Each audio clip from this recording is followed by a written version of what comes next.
صدر بھی رہے ہیں جو کبھی منتخب ہی نہیں ہوئے تھے. وہاں قانون کے تحت صدر اور وائس پریزیڈنٹ دونوں کا الیکشن ہوتا ہے, منتخب ہو جاتے ہیں. اور اگر صدر ریزائن کر جائے یا فوت ہو جائے تو پھر نائب صدر صدر کا عہدہ سنبھالتا ہے. لیکن اگر نائب صدر کسی وجہ سے اپنی ذمہ داریاں ریزائن کر جائے یا فوت ہو جائے یا کوئی اور مسئلہ بن جائے تو پھر ان کی جگہ کون ہوگا؟ صدر کو یہ اختیار ہے وہاں کہ وہ اپنا نائب صدر نامزد کر دیں, بس وہ نائب صدر ہو گیا. اچھا, اگر نائب صدر وہ بن گیا اور صدر صاحب ریزائن کر گئے کسی وجہ سے یا کچھ ہو گیا یا مر گئے تو پھر وہ نائب صدر جو ہے وہ صدر بن سکتا ہے. یہ ایک مثال موجود ہے, وہ جو جی فورڈ تھے نا ان کی مثال موجود ہے. نائب صدر جو تھے وہ انتقال کر گئے, ان کی جگہ فورڈ صاحب کو لگا دی گئی. یہ میں نام آگے پیچھے ہو سکتا ہو, گوگل کر لیجئے گا. تو نکسن صاحب نے فورڈ کو اپنا نائب مقرر کر دیا.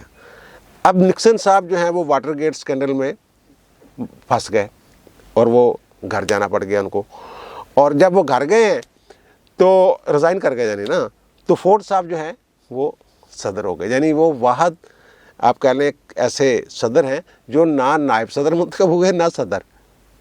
لیکن وہاں تو کوئی رولا چھولا نہیں پڑا. وہ الگ بات ہے کہ اگلے الیکشن میں شاید فورڈ صاحب ہار گئے تھے, لیکن ایسا ہو جاتا ہے.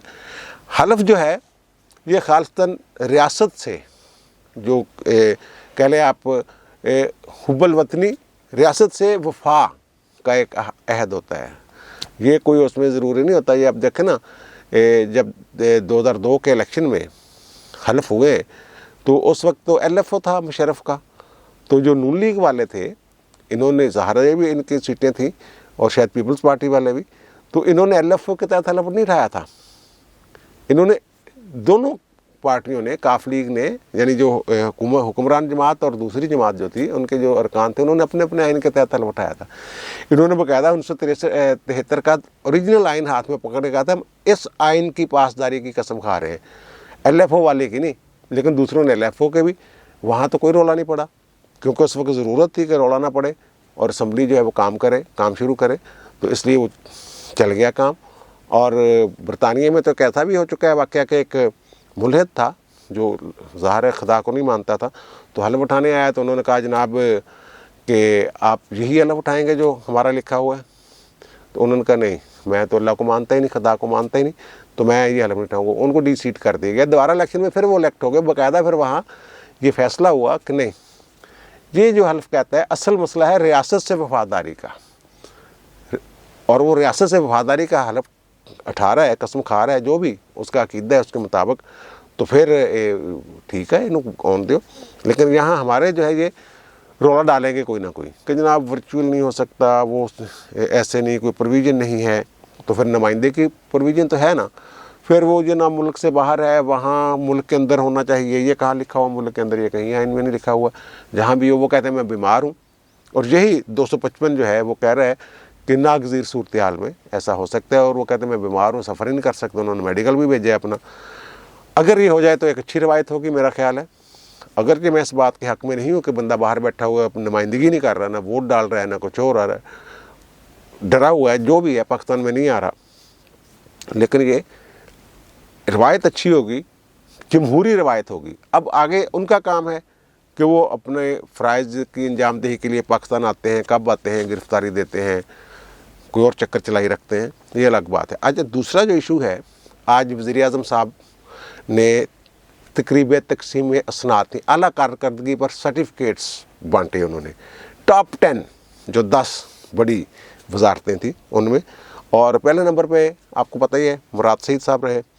ان پہ ویسے وہ ڈاک کھانے والے جو نا اس کی جو کرنی تھی کمپیوٹرائزیشن, اس میں کوئی گپلوں کا کافی بڑا الزام ہے ان کے اوپر. اور پھر اسد عمر صاحب, شفقت محمود صاحب, شیخ رشید صاحب نے دیتا 9واں نمبر, ٹاپ 10 میں انہیں رکھا ہے شامل. اور شاہ محمود قریشی صاحب جو ہیں لسٹ میں 11ویں نمبر پہ, اور پرویز خٹک صاحب ہیں 13ویں نمبر پہ. یہ جناب اس پہ تحفظات کا اظہار وزراء نے کیا ہے. اب دیکھیں یہ شاہ محمود, یہ مجھے تو لگتا ہے, اب کیا کہیں کہ میں نے تو وہ دیکھا نہیں ان کا طریقہ کار کیا ہے. اور فواد چودھری صاحب نے ہی بتایا ہے کہ جناب جو پروجیکٹس ہے وہ ظاہر ہے آپ کو یاد ہوگا کہ سائن کیے تھے، معاہدہ کیا تھا انہوں نے اپنے وزیروں کے ساتھ، عمران خان صاحب نے، اسی کے نتیجے میں یہ وہ بتاتے ہیں جناب یہ پروجیکٹس ہیں، اور ان پروجیکٹس پر عمل درآمد کے حوالے سے وہ جو منصوبے زیادہ اپنے ان کو آگے لے کے چلتے ہیں ان کو وہ دیتے ہیں۔ وہ کہتے ہیں میں کچھ منصوبوں میں رد و بدل کیا ہے، فواد چودھری صاحب کہتے ہیں، لیکن انشاءاللہ اگلی دفعہ میں کروں گا، کچھ ملے گا۔ 10 جنہوں نے وزارتوں میں ایک طرح سے یہ انہوں نے اپنے دل کے پھپھولے یہ پھوڑے ہیں۔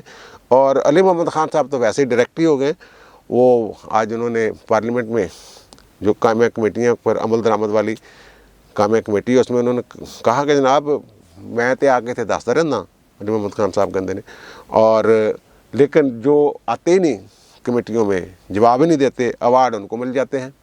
یہ بھی وزیر مملکت ہیں علی محمد خان صاحب، ویسے تو اگر انہوں دی وزارت میں ملتا تو انہوں دے جڑے وزیر نے ہونا نہیں لینا سی، لیکن وہاں یہ ایک اچھا اب اس میں خان صاحب کے لیے یہ ایک سوچنے کا مقام ہے۔ خان صاحب سمجھتے ہیں کہ میری بڑی کرشماتی شخصیت ہے، مجھ میں بڑی اٹریکشن ہے۔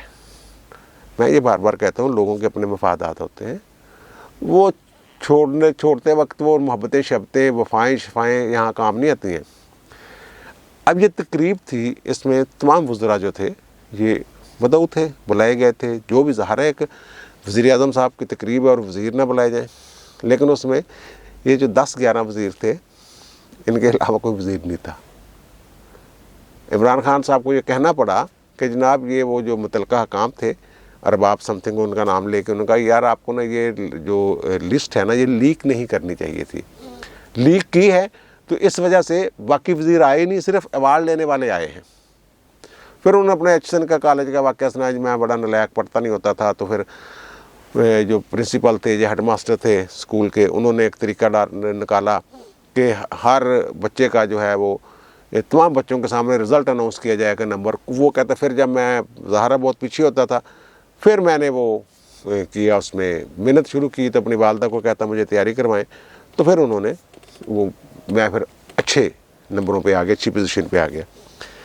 اب خان صاحب یہ بات جو ہے نا یہ آپ اس کو سمجھنے کی کوشش کریں کہ اگر صرف اس وجہ سے وہ لوگ نہیں آتے آپ کی تقریب میں، ایک طرح سے بائیکاٹ کر دیتے ہیں کہ ان کا کارکردگی میں نام، یا تو ایک وجہ ہو سکتی ہے کہ ان کے تحفظات ہوں یہ جو بنایا گیا۔ اب دیکھیں نا اگر 9ویں نمبر پہ شیخ رشید صاحب کو رکھا ہوا ہے آپ نے، اور شیخ رشید صاحب کے بعد 11ویں نمبر پہ شاہ محمود قریشی صاحب ہیں جو پوری دنیا میں ہم تنہائی کا شکار ہیں، اور فواد چودھری صاحب جو آپ کی وجہ سے آپ کی جماعت کی ترجمانی کرتے ہوئے اور آپ کی حکومت کی ترجمانی کرتے ہوئے روزانہ گالیاں کھاتے ہیں عوام سے، وہ 15ویں نمبر پر ہیں۔